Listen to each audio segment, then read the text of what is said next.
আচ্ছা, মানুষ এত খারাপ হয় কেন বলেন তো? হ্যাঁ, সবাই খারাপ হয় না, বা আমি সবার কথা বলতেছি না। কিছু কিছু মানুষ আছে যারা অন্যের ভালো দেখতে পারে না, তাদের পিছনে অলওয়েজ লেগে থাকে, এরকম কিছু মানুষ আছে। তো তাদের উদ্দেশ্যে একটা কথাই বলতে চাই, মানুষের খারাপ করে লাভ নাই। উপরে একজন দেখতেছে, আমি মানুষের খারাপ করলে অবশ্যই এর ফল একদিন না একদিন অবশ্যই পাবো। এই কথাগুলো বলার একটা কারণ আছে। সেই কারণটা হলো, রিসেন্টলি 2 দিন থেকে দেখতেছি আমার নামে ফেক আইডি তৈরি হচ্ছে। কে করতেছে আমি জানি না। আমার ছবি দিয়ে সে ফেক আইডি তৈরি করতেছে এবং আমার প্রোফাইলে এসে বাজে বাজে কমেন্ট করতেছে। 2 দিন থেকে দেখতেছি, একটা দুইটা আইডি না, অনেকগুলো আইডি থেকে এইরকম বাজে বাজে কমেন্টস করতেছে। তো এটা তো আমার জানা নেই সে কোন মায়ের সন্তান। তো তাকে একটা কথাই বলবো, আমি তো আপনার কোনো ক্ষতি করি নাই না, আপনি কেন আমার আমার ছবি দিয়ে আপনি ফেক আইডি তৈরি করবেন? আর করছেন ভালো কথা, কিন্তু আমার আইডিতে এসে কেন আপনি বাজে বাজে কমেন্টস করতেছেন? আমার জানা মতে আমি কারো কখনো ক্ষতি করি নাই, সেটা নিজে জেনে হোক বা না বুঝেই হোক। আমি কখনো কারোর ক্ষতি করি নাই বা চাইও না। অন্যর ক্ষতি চেয়ে আমার লাভটা কি? উপরে তো একজন দেখতেছে, আমি যদি কারোর ক্ষতি করি অবশ্যই এর ফল আমি পাবো। এতে দরকার নেই তো। আমি যদি কারো ভালো না করতে পারি অবশ্যই আমি তার খারাপ করব না।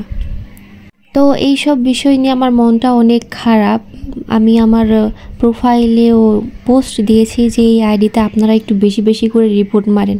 তো একটা আইডি দুইটা আইডি রিপোর্ট মারলাম বা সবাইকে বললাম, কিন্তু এইভাবে কয়টা আইডি আমি রিপোর্ট মারবো বুঝতে পারতেছি না, বা এখন আমার কি করা উচিত সেটাও আমি জানি না। তো যিনি এইরকম বাজে কাজ করতেছেন তার উদ্দেশ্যে একটা কথাই বলবো, আপনি বাজে কাজ করতেছেন, অবশ্যই এর ফল পাবেন।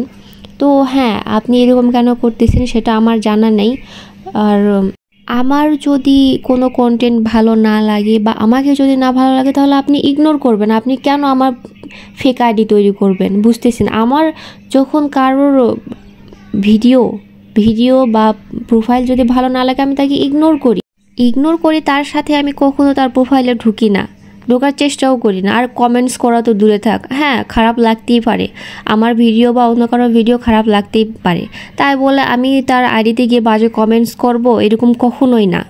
ঠিক তেমনই আপনার যদি আমাকে ভালো না লাগে তাহলে আমাকে ইগনোর করবেন। আপনি কেন এরকম বাজে কাজ করবেন?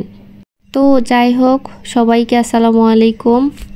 ফার্স্টেই আমার সালাম দেওয়া উচিত ছিল, বাট আমার এতটাই রাগ ছিল, তো এই জন্য আমি ফার্স্টে তার উদ্দেশ্যে কথাগুলো বলেছি। আমার কথায় কোনো ভুল ত্রুটি থাকলে অবশ্যই ক্ষমা দৃষ্টিতে দেখবেন। আর যাদের আমাকে ভালো লাগে না তারা ইগনোর করবেন, আমাকে প্লিজ ইগনোর করবেন। আর অন্যদিকে যারা আমাকে ভালোবাসেন তাদের জন্য অসংখ্য ভালোবাসা রইল। আমার কিছু কিছু ফ্রেন্ডস আছে, তারা আমাকে অনেক উৎসাহ দেয়, অনেক সুন্দর সুন্দর কমেন্টস করে। তাদের উৎসাহে আমি সত্যি উৎসাহিত হই, আমার অনেক ভালো লাগে। আর তাদের জন্য অনেক ভালোবাসা রইল।